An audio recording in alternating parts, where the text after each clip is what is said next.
Thank you. Hare Krishna. Hare Krishna Sundarangi Mataji. Thank you so much for that brief introduction about Prabhuji. Hare Krishna Prabhuji. Please accept my humble obeisances. All glories to Srila Prabhupada. Welcome to the call, Prabhuji. Thank you so much for accepting our invite and coming to the call and giving us a valuable time of association today for the Srimad Bhagavatam. All glories to all your wonderful services, Prabhuji. And today's Bhagavatam will be from Canto 8, chapter 18, verses 6 to 12. Over to you, Prabhuji. Hare Krishna. Hare Krishna, Dandavad Pranam. Please accept my humble obeisances, all dear devotees. Om Agyantimirandasya Gyananjana Shalakaya Chakshurunmilitam Yena Tasmai Shri Guruve Namah. Shri Chaitanya Manobishtam Stapitam Yena Bhutale Swayam Rupa Kadamayam Dadati Swapadantikam Vandeham Shri Guru Shri Yuta Padakamalam Shri Guruna Vaishnavanscha Shri Rupam Sagrajatam Sahagana Raghunathanvitam Tam Sajivam साद्वैतम सावधूतम परिजन सहितम कृष्ण चैतन्य देवम श्री राधा कृष्ण पादान सहगण ललिता श्री विशाखान्वितांश्च नमो विष्णुपादाय कृष्ण पृष्ठाय भूतले श्रीमते भक्तिवेदांत स्वामी निति नामिने नमस्ते सरस्वती देवे गौरवाणी प्रचारिणे निर्विशेष शून्यवादी पाश्चात्य देश तारिणे हे कृष्ण करुणा सिंधु दीनबंधु जगतपते गोपेश गोपिका कांत राधा कांत नमोस्तुते तप्त कांचन गौरांगी राधे वृंदावनेश्वरी वृषभानु सुते देवी प्रणमामि हरिप्रिये वाञ्छाकल्पतरुभ्यश्च कृपा सिन्धुभ्येव च पतितानां पावनेभ्यो वैष्णवेभ्यो नमो नमः। जय श्री कृष्ण चैतन्य प्रभु नित्यानंद श्री अद्वैत गदाधर श्रीवासादि गौर भक्तवृंद हरे Krishna Krishna Krishna Hare Hare Hare Ram Ram Ram Hare Hare Hare Krishna Krishna Krishna Hare Hare Hare Ram Ram Ram Hare Hare Hare Krishna Krishna Krishna Hare Hare Hare Ram Ram Ram Hare Hare Hare Krishna. Today we are going to discuss Canto 8, Chapter 18, text number 6 to 12. But before that, just wanted to tell you that last month my father left this world on 1st of December. That was Ekadashi day. That thing, Vaikuntha Ekadashi, and it was also, that is called Mokshda Ekadashi, and also Gita Jayanti. So everybody has to leave the body once for sure, but if the departure is on that kind of auspicious day, I very much felt that it was only Krishna's mercy that he could get that kind of easy departure on the day of Mokshda Ekadashi. So kindly pray for the soul of my father and give your blessings to me so that I would be able to speak something about the today's verses on Srimad Bhagavatam. We see here that the topic is Lord Vamandeo, the dwarf incarnation. That is the topic of the day.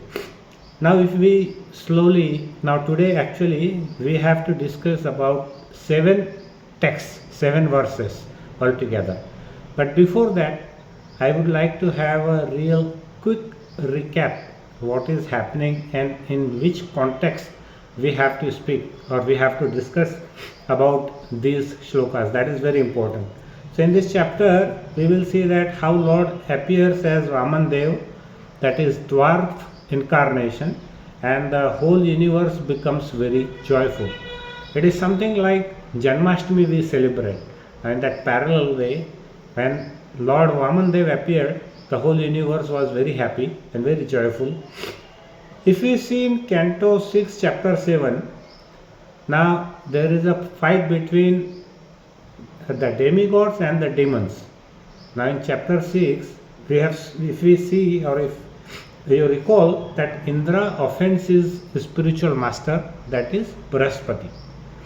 And so what happened, once upon a time when Indra was sitting with his wife Sachi Devi as the king of the demigods with various demigods like the Siddhas, Charanas and Gandharvas, when his guru Brahaspati, the spiritual master of the demigods, entered the assembly hall, then Indra, being too absorbed in material opulence, and so what happened? He forgot himself and did not respect Brahaspati, who thus disappeared from the assembly and to teach him a lesson. So what happens, like if we do not respect to our elderly people, our gurus, that kind of thing, so they won't say a word, and he just left the assembly hall, and in his mind he wanted to teach Indra a lesson because he was very puffed up with his pride and ego.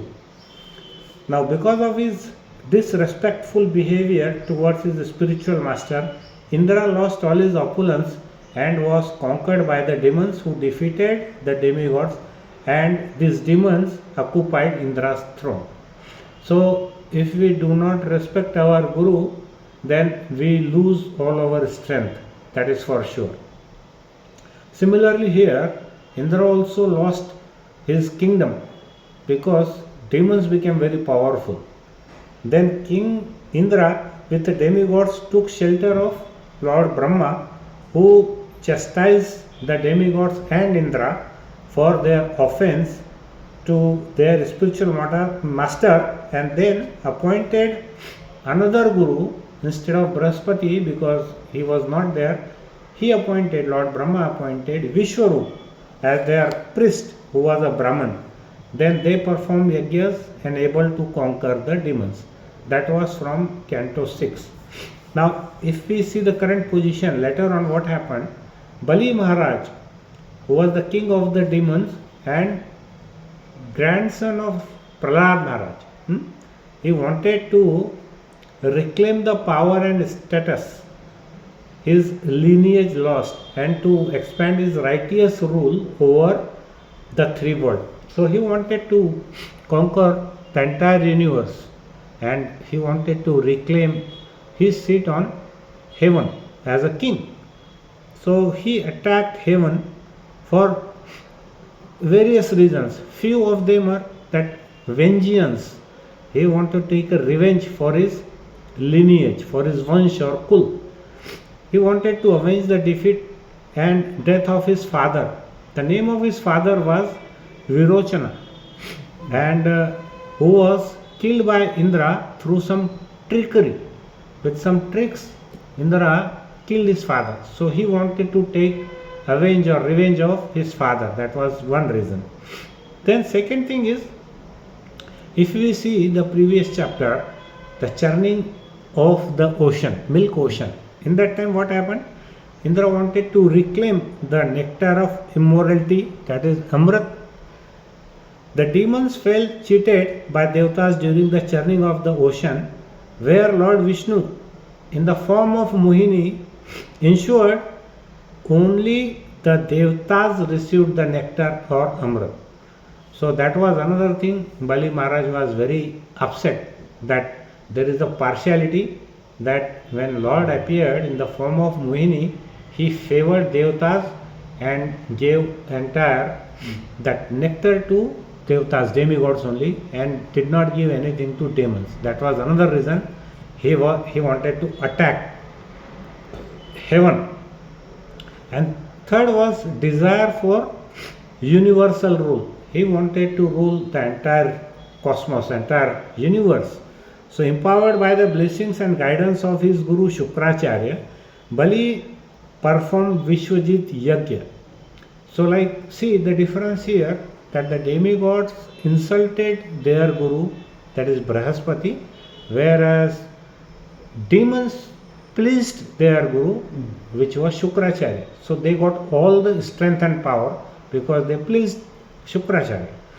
So they performed Vishwajit Yajna, which granted him some invincible weapons and a divine chariot. So two things he got: a very special weapon which could destroy anyone, and a divine chariot to conquer the three worlds, which is earth, heaven and nether world. Nether world is like hell, that is another name for hell is neither one, that is below the earth. So he wanted to achieve the status of Indra. That was his reason why he attacked Indra in heaven. So according to ancient laws, a king who performs 100 Ashwamedh Yajna, that is horse sacrifice, by 100 times, he becomes eligible to hold the position of Indra, which Bali Maharaj performed to claim to the throne of heaven and to become Indra. Indra is not a name, it's the name of the position of the king of heaven. Like we have prime minister. So prime minister is a post. It is not the name, it is the post. Similarly, Indra is the post. So when Bali Maharaj was very helpful and benevolent of pious ruler whose reign was considered a golden era, his victory disturbed the cosmic order assigned by Brahma. Now see, Brahmaji is supposed to manifest the whole cosmos and to run it properly. But what happened? They never wanted, like all the demigods, inclusive of Brahma and Narayan or Lord Vishnu, that the whole universe shall be ruled by demons or Rakshasas, right? So there was a disturbance. His victory means whose victory? Bali Maharaj's victory. It was a disturbance for the Brahma's cosmic order designed by him. So which designated Devatas as the rightful rulers of heaven for the current time period. So Narayan and Brahmaji, they both wanted Devatas to rule the entire cosmos, not the demons. So that was the thing. And thus this prompted Lord Vishnu to intervene, and he manifested in as a Vaman avatar. He took as a Vaman avatar. So the point is, Lord Brahma also didn't want that this universe shall be ruled by any demons. So that is how this Vaman avatar came, or Vaman incarnation came. So all the demigods along with Indra fled from heaven when Bali Maharaj attacked. They were hiding outside whichever and wherever possible. So they were hiding all the places. When no devatas were seen in the heaven, then their mother Aditi. So Aditi and Diti, these two names we can remember. Diti is the mother of Daityas. How can we remember is Daitya say Diti, that is the mother of demons. And Aditi means which is means no, Diti means Daitya. Aditi means which is not Daitya, which are not demons, that is Aditi. So Aditi was lamenting for their children as the demigods were deprived of their positions in heaven. So natural, if our children are not happy and they are hiding somewhere, running somewhere here and there, and they do not get any shelter, any mother would be very much upset. So what happened? Then after a long time, when her husband, the husband of Diti and Aditi is common, which is Kashyap Muni. So he arose from his samadhi. He was very much entangled and completely absorbed in samadhi. So after a long time, he arose from his samadhi and entered the ashram of Aditi, that is his wife. He found his wife not jubilant but morose. She was very sad. And Aditi, now naturally, Kashyap Muni asked his wife, Aditi, what happened? Why are you so sad? Why are you not happy? Then Aditi explained everything about her children, that is demigods, and asked a way to regain the lost positions of her son. She wanted that her sons, that is demigods, should get their positions back in heaven as the king. So then Kashyap Muni described about the best process of worshipping. She asked Kashyap Muni, how can I do that? So Kashyap Muni said that the best thing is to worship Lord Vishnu. And she does vrat called Payo Vrat, she did, which we have seen in previous chapters, and which Lord Brahma had explained to Kashyap Muni. So this Payovrat was explained by Brahmaji to Kashyap Muni, and Kashyap Muni explained to his wife Aditi that how to perform Payovrat and why to perform Payovrat, because that was a very pleasing worship of Lord Vishnu. That's what. The same vrat was done by Aditi with great faith, and then Lord appointed the Lord appeared with four-handed avatar. Okay, and becomes Aditi's son. See, directly he agreed to become son of Aditi and Kashyap Muni, and he appears as Lord Vamandeo, the dwarf incarnation. So this is the background of this particular shlok. Now we will just take a rapid look of these 7 verses, and after 7 verses again we will conclude what we have learned from today's lecture. So I will just recite and say the translation only, because there is no purport in 6 verses. Only 7th verse we will do in little bit detail. Here 8.18.6 द्वादशां Savita अतिष्ठत मध्यम दिन गतो नृपः विजयानां सा प्रोक्ता यस्यां जन्म विदुहरे. Here he says, O king, when the Lord appeared on Dwadashi, the 12th day of the moon, the sun was at the meridian. As every learned scholar knows, this Dwadashi is called Vijaya. So Lord appeared in Vaman incarnation as on the day of Vijaya Dwadashi. That was the 12th day. Now next verse here, text 7. शंख दुंदु भयो नेदु मृदंग प्रणव आनकाः चित्रवादित्र तुर्याणाम निर्घोषः तुमुल अभवत्. Here the translation says, conch shells, cattle drums, panavas and anakas, which are also the name of the instruments, vibrated in concert. The sound of these and various other instruments was tumultuous. That means the whole assembly and the whole universe wanted to welcome Lord Vamandeo as a dwarf incarnation. In the next verse, in 18, text 8, पीताश्चः अप्सरसः अनृत्यन् गन्धर्व प्रवाजुगु तुष्टुमुतय देवा मानवः पितर अग्नय. Here it says, being very pleased, the celestial dancing girls, means apsaras, danced in jubilation. The best of the Gandharvas sang songs, and the great sages, demigods, manus, pitas and fire gods offered prayers to satisfy the Lord. So it's like various people, various demigods who reside in heaven, they all welcome Lord. In 18.9 and 88.18, 9 and 10 together. सिद्ध विद्याधर गण सकिम पुरुष किन्नरा चारणा यक्ष रक्षांसी Suparna भुजगोत्तमा.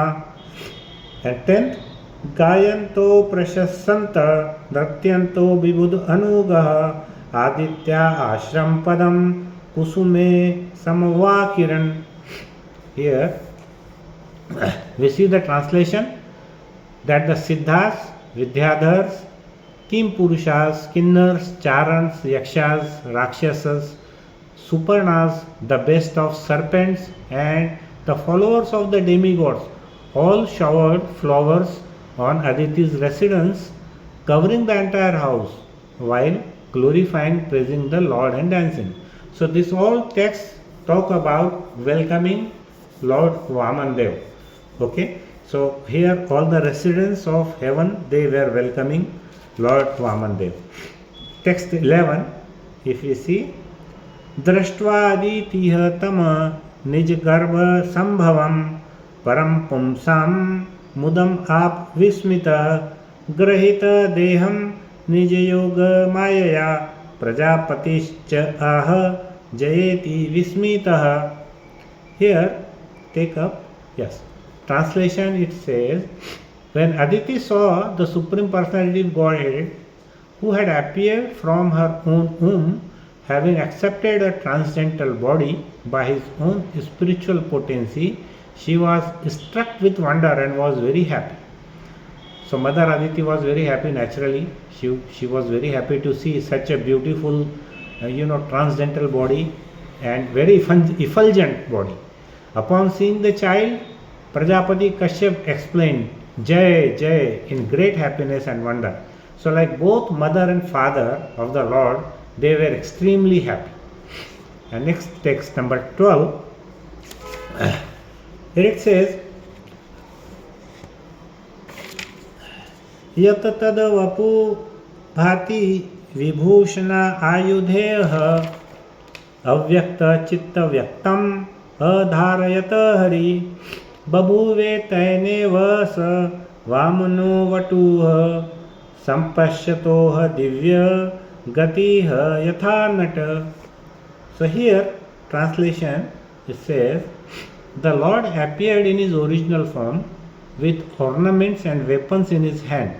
Although this ever existing form is not visible in the material world, he nonetheless appeared in this form. Then in the presence of his father and mother, he assumed the form of Vamana, a Brahman dwarf, a brahmachari, just like a theatrical actor. So now this is only one text is having purport, so we will just read the purport. Here the Srila Prabhupada says the word nata is very significant. Nata means what? An actor, a theatrical actor. An actor changes dress to play different parts but is always the same man. Similarly, as described in the Brahma Samhita 5.33 and 39, the Lord assumes many thousands and millions of forms. Advaitam Achyutam Anadi Mananta Rupam Adyam Puran Purusham. So he is always present with innumerable incarnations. Ramadi Murtishu Kala Niyamen Tishan Nanavratam Akarod Bhuvaneshu Kintu. Nonetheless, although he appears in various incarnations, they are not different from one another. They are all the same. He is the same person with the same potency, with the same eternity and the same spiritual existence, but he can simultaneously assume various forms. When Vamandeo appeared from the womb of his mother, initially, when Vamandeo came out, he appeared in the form of Narayana. It's like with 4 hands, equipped with the necessary symbolic weapons. And then immediately transformed into a brahmachari, that is Vatu. So like from 4-handed, he immediately transformed to 2-handed and he became a brahmachari. This means that his body is not material. Naturally, our body is material. So we cannot change our forms. We cannot get 4 hands and suddenly come to 2 hands. So his body is not material. One who thinks that the Supreme Lord assumes a material body is not intelligent. That is what Srila Prabhupada says. He has to learn more about the Lord's position. As confirmed in Bhagavad Gita 4.9, Janma karma cha me divyam evam yo veti tatvatah. One has to understand the transcendental appearance of the Lord in his original transcendental body. Satchit Ananda Vigraha. So now, if we see here in the last text, which is very important, and which says that Lord Krishna comes in many avatars, so many different avatars. So we will just highlight on that particular shlok, that is text, last text here, and we will see how it is relevant to our Srimad Bhagavatam. If you see, you will see various forms of Lord Krishna. First we see the Krishna as Supreme Personality of Godhead. He is one, yet he appears in many forms, not because he is limited, but because his love is unlimited. Krishna's love is unlimited. So that's why he comes in various forms. So here Srimad Bhagavatam clearly says, Krishnastu Bhagwan Swayam. It says Krishna himself is the Supreme Personality of Godhead, which means Krishna is not an incarnation of Vishnu, but Vishnu and all incarnations expand from Krishna. So there are many people who always feel that the original form is Lord Narayan or Lord Vishnu. From there, all the incarnation came. But it is very clearly mentioned in Srimad Bhagavatam that the original personality is Krishna, who is the supreme personality of Godhead, who is the Krishnastu Bhagwan Swayam. It is very clearly said that Krishna in that form is only Bhagwan. Rest of the incarnations are his expansions. Just like if we take one candle which lights many candles, the same way Krishna expands himself into many forms. Though the same candle and the other candle may brighten in the same way, but the original candle always remains the original. So Krishna is the original form here. And number 2, here we see his Swayam Rupa. The original form of the Lord is Sri Krishna of Vrindavan. That is what we Madhav, Gaudi, Vaishnava, we always take Krishna from Vrindavan as the original form of Lord Krishna. So how is this form? It's very pleasant. Krishna is having 2 hands and he is playing the flute. He is having peacock feather on his head and on his crown, and he is eternally youthful. He always remains an 16-year-old boy. Like if you see at the time of Mahabharata also, when Krishna was a driver or he was running the chariot of Arjun, he looked like a young boy. And so this form is not majestic, it is intimate. So here Krishna is like a cowherd boy, friend of cowherd boys, and he is beloved of all gopis. And here in this form, love dominates. See, there are 3 things. One is awe and reverence. Awe means when we are under fear of some higher authority. And reverence means very deep respect for someone. So like if we are given an opportunity, there are 3 people. One person who is very loving and caring. Second, whom we get very fearful. And third, we have a deep respect. So if we are given 3 choices, whom will we select? We will select the first one, the person with love and care. So that always dominates. So that's how, if we see in Vrindavan, all the Gopas and Gopis, they loved to Krishna. They didn't like Krishna in the Narayan form. So like when there is a Leela of Lord Krishna, so he suddenly was disappeared when he was dancing with all the Gopis, and he assumed the form of the Narayan, and the Gopis started searching for Krishna, and they saw Lord Narayan. They gave Lord Narayan respect, and they were not interested. They asked, where is our Krishna? So that form is very enjoyable, pleasurable, and all the devotees of Lord always wanted that Rupa. And third is Chatur view, that is 4 expansions. Now our topic is like Srila Prabhupada says in that text that Krishna appeared as an actor. So like how many forms he can assume, that we are discussing. So the third is Chatur view, that is 4 expansions of Lord Krishna. That is Vasudev, Sankarshan, Pradyumna and Aniruddha. So this expansion means what? The first expansion, Vasudev, means creation, Sankarshan means maintenance, Pradyumna means intelligence, and Aniruddha means ego. So these are various forms of Lord Krishna.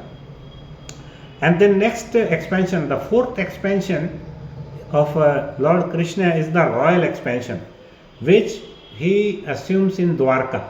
This is called Dwarka Krishna. Now you see, Krishna in Dwarka married with how many wives? 16,108 wives. So like they all were having different palaces. Altogether 16,108.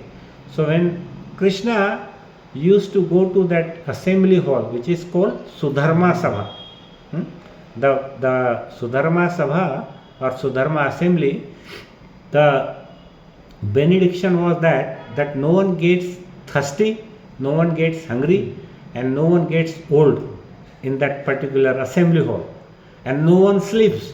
Like sometimes people do sleep while listening to pravachana, right? So that was the benediction given to that Sudharma Sabha, which was presented by Indra to Lord Krishna when Vishwakarma created Dwarka Nagari, that entire city. So in that royal expansion, what happens? Krishna was coming out as 16,108 Krishnas from different palaces, and he was coming to the chariot which was taken care by Akrura, and then all 16,108 forms used to become only one form, that is one Krishna. Then Krishna used to go to the assembly hall, that Sudharma Sabha, and by the evening when he comes back, then he used to again expansion into 16,108 different Krishnas. So not a single wife of Lord Krishna ever felt that her husband is not with her. So Krishna was having that royal expansion, so that nobody in the world can do so far. But some same Krishna, if we see that same Krishna in Vrindavan, how was he? He was without any food, barefoot, and he was always playing with cowherd boys. So the same Krishna in royal majestic form and the same Krishna in Vrindavan is in a cowherd form. So in Dwarka, crowned king, and in Vrindavan he was a barefoot cowherd boy. So this teaches us Krishna adjusts himself to the love of his devotees. To the extent we see Krishna in that form, Krishna reciprocates accordingly. So the residents of Vrindavan and residents of Dwarka, they were seeing the same Krishna, but their bhav, their way of looking at Krishna was different. In Vrindavan, nobody used to accept Krishna as a god. Nobody ever accepted. They were saying that he is my friend, he is our friend. Whereas in Dwarka, everybody saw Lord Krishna as the king. And next is various avatars, various forms of Lord Krishna to protect dharma. Now what are the different avatars? So the first is Leela avatar. Now what are Leela avatar? That is his Rama avatar, Narsimha avatar, Vara avatar, and this Vaman avatar which we are going through, Kurma avatar, Matsya avatar, Buddha avatar and Kalki avatar. These are the various avatars. This Kalki avatar has yet to come, but it has already been predicted in Srimad Bhagavatam.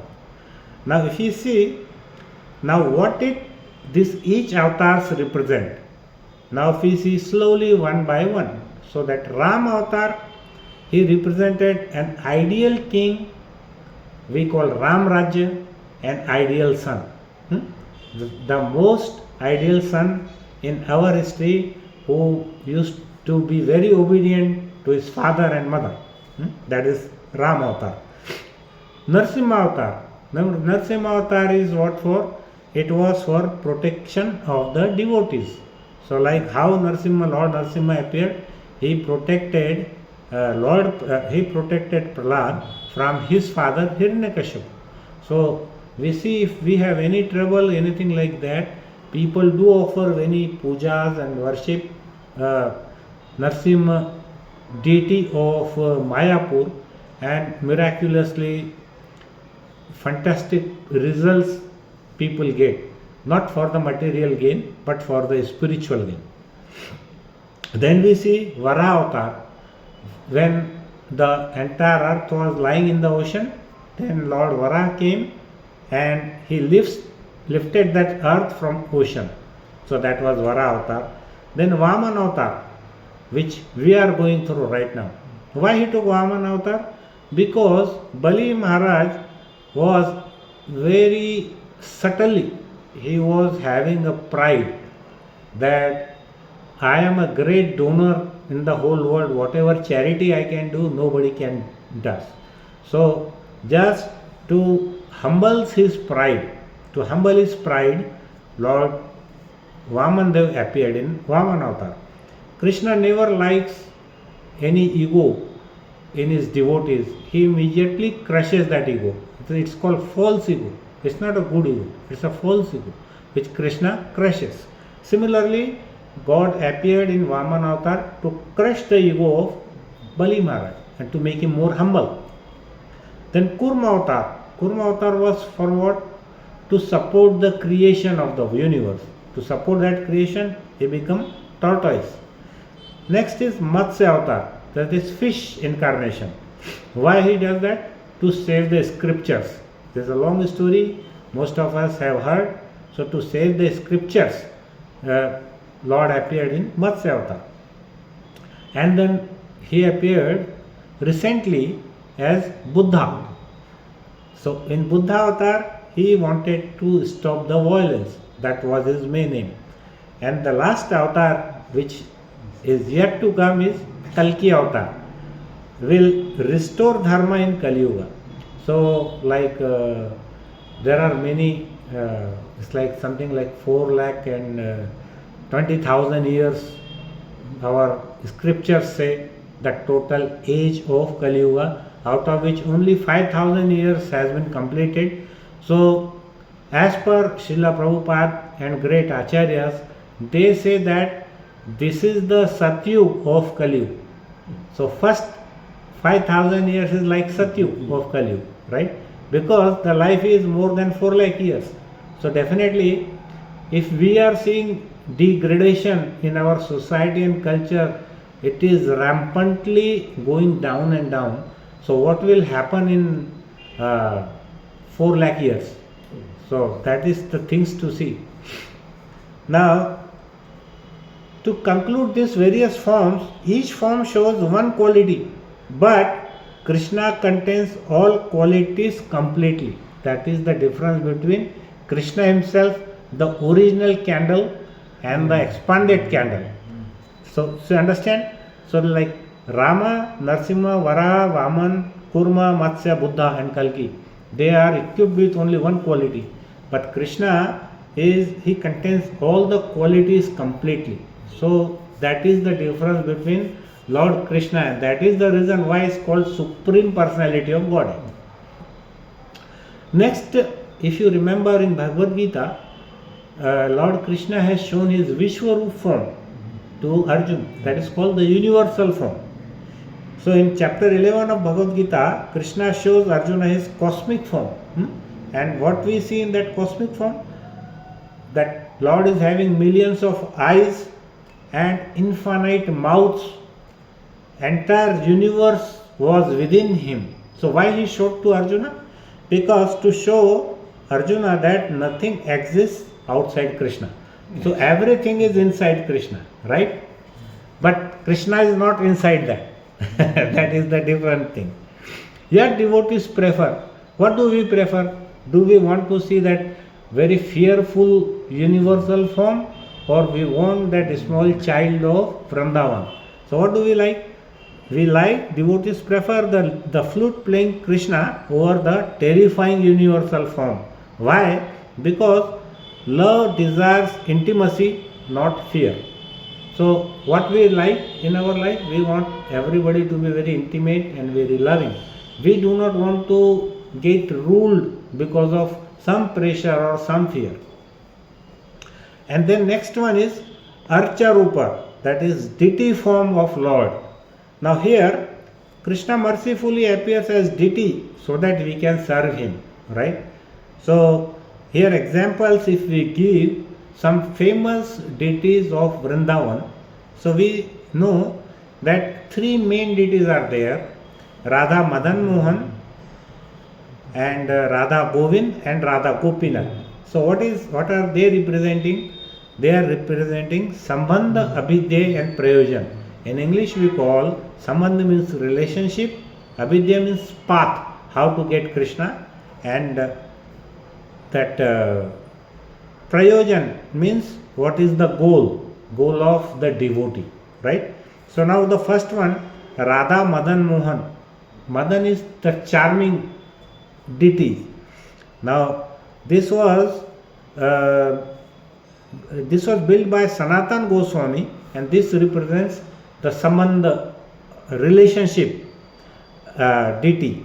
The second was Radha Govinda, which was worshipped by Rupa Goswami, which is called Abhidheya, or which is called path, how to obtain Krishna. And Radha Gopinath was worshipped by Madhu Pandit, and this represents Prayojan, that is the goal. What are we going to do to achieve that? So like if we give an example, if a boy likes a girl, the first thing is Sambandha. It's like whom to select and how to have a relation with that girl. So that is the Sambandha. Then the path is how to contact her and how to get in touch with her. That is the second one, which we call Abhidheya.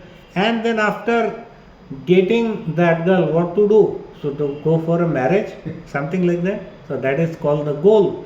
Now that is the material world. And here in the spiritual world, what we do is we want to know, like spiritually, what is our goal. So these are the three deities.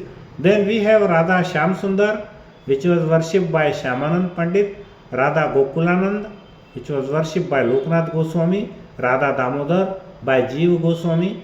Then we also had, which is not in our ISKCON list, but there is a famous Baki Bihari temple in Vrindavan, and another is Dwarkadish in Dwarka and Lord Jagannath in Jagannath Puri. So these are the various Archa Rupa deity form of Lord Krishna. So this form proves Krishna agrees to be controlled by the love of his devotees. So how devotees love, the same way Krishna also reciprocates to that extent. The deity is not stone. We think that deity is only made up of some metal, some wood or some stone. Then it is not like that. It is Krishna accepting our level of vision and our level of love for Krishna. So how we are going to love Krishna and worship him, that is why we are doing that deity worship. Now the next avatar is Avesh avatar. Avesh avatar means some souls are empowered with divine energy. So like for example, if we see Narada, he was empowered with bhakti and devotion.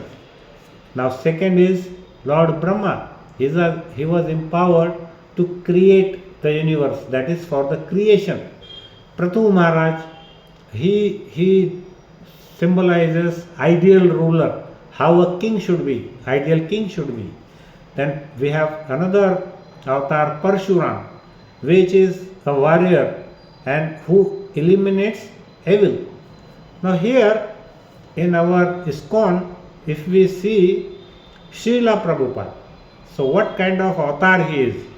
So as per our Acharyas and Maharaj, Srila Prabhupada is Shaktavesh avatar of Lord Krishna. Now what is Shaktavesh avatar? It is energy to a living person specifically empowered by a portion of a deity's divine potency to fulfill a particular mission rather than a direct incarnation. So they are empowered to achieve their mission in life, something which has been empowered by Krishna.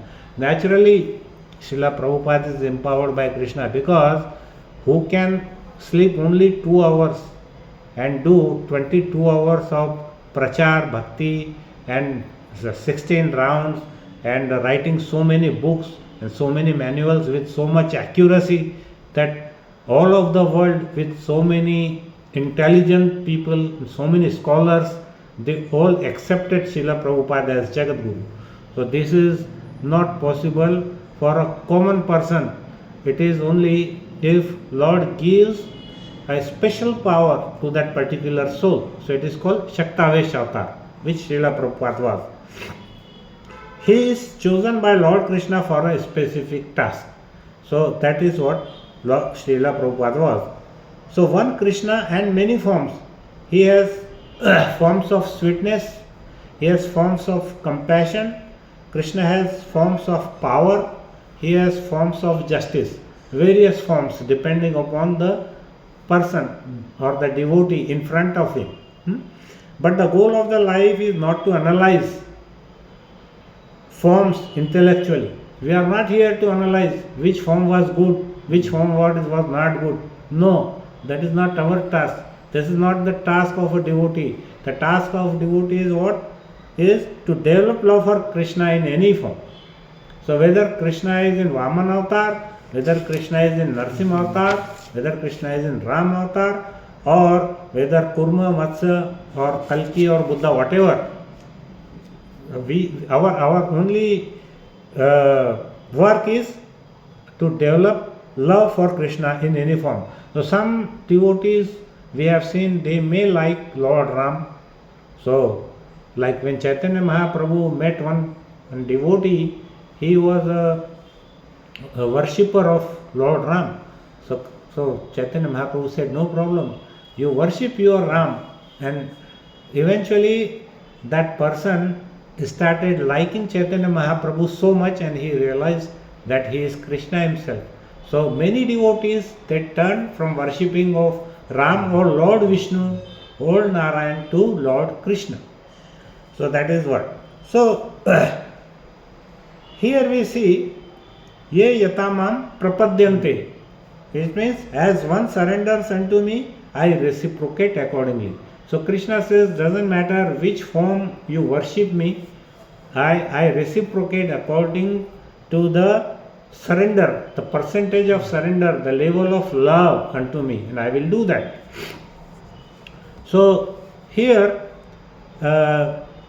we will see at our final stage that we shall now meditate upon today's verse, the most intellectual, humble, divine form of the Lord, which was Vaman, Lord Vamandeo, or the Vatu Brahman, the small celibate. He was a celibate who measured the entire universe with his 2 steps. So third step, Bali Maharaj asked him to put on his head. So that story will come later on, so I am not covering that. So this avatar teaches us a powerful lesson. What does it teach? See, now all the demigods, they approached Brahma, and then all the demigods, they were wandering here and there. So Aditi approached her husband Kashyap Muni, and Kashyap Muni followed Brahmaji what to do, and he advised him that your wife Aditi should do Payovat Vrat, right? So that's what he was doing. So this avatar teaches us a powerful lesson that God does not need weapons, right?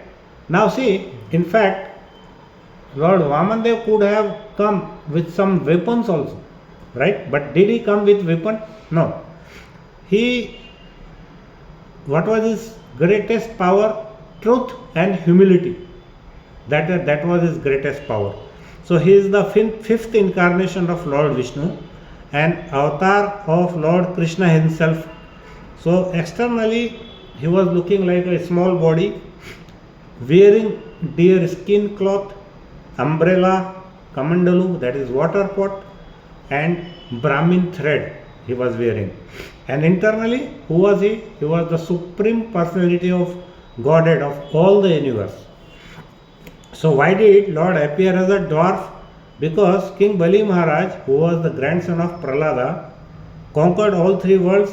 He defeated Indra, and through a devotee, when a devotee becomes overconfident and who is puffed with pride, false pride, then when demigods prayed to the Lord, then he did not come with did he come with Sudarshan Chakra? No, he did not come with Sudarshan Chakra. He did not come with any weapon, or he did not come with some anger that he was very furious, like Lord Narsimha came when Prahlad Maharaj asked him to invited him. So that was not the case here. He was there as a soft celibate boy, a small boy, very effulgent, very beautiful, and he entered, and he came as a what? He came as a beggar. He was having a water pot, kamandalu, in his hand. So lesson is, when ego rises, God does not fight, he educates, right? So similarly, if we see the case of Indra in Govardhan Lila, that time also Indra was very puffed up. Then Lord did not fight with Indra, he simply educated him, and he forgave him as a chance. So Lord Krishna, he does give some concession to the devotees. He always wants his devotees to remain with him. So this dwarf incarnation, what we have learned is nothing but the humility and the politeness one should have, and with that, the truthfulness, he can conquer the person in front of him. So that was the thing with this whole chapter. I think we have covered the recap the previous many chapters, and the last the verse, the text, Srila Prabhupada only said that Lord Krishna can assume many forms and he is like an actor. So it just occurred to my mind that how many different avatars Lord Krishna took, and what is the significance of all the avatars, and how Krishna is different from all the expansions. So I just tried to cover whatever was possible for me. So I am not capable of delivering that kind of lecture, but I hope that you please bless me, and if there is any mistake you can correct me, or if you have any questions we are free to discuss. Hare Krishna, Krishna Krishna, Hare Hare, Hare Ram, Ram Ram, Hare Hare. शिला प्रभुपाद की जय, श्रीमद् भागवतम की जय, अनंत कोटि वैष्णव वृंद की जय, निताय गौर प्रेमानंदे हरे। वांछा कल्पतरुभ्यश्च कृपा सिन्धुभ्येव च पतितानां पावनेभ्यो वैष्णवेभ्यो नमो नमः। हरे Krishna. Hare Krishna, Prabhuji, please accept my humble obeisances. All glories to Srila Prabhupada. Very, very wonderful class, Prabhuji. You just gave a very nice recap of all the avatars of the Lord. And yes, finally we have this verse, right? Ete Chamsakala Pamsa Krishna's Bhagavan's. So others, all other incarnation are coming only for that particular purpose. But Krishna is the summum bonum of all other incarnations. Thank you so much, Prabhuji.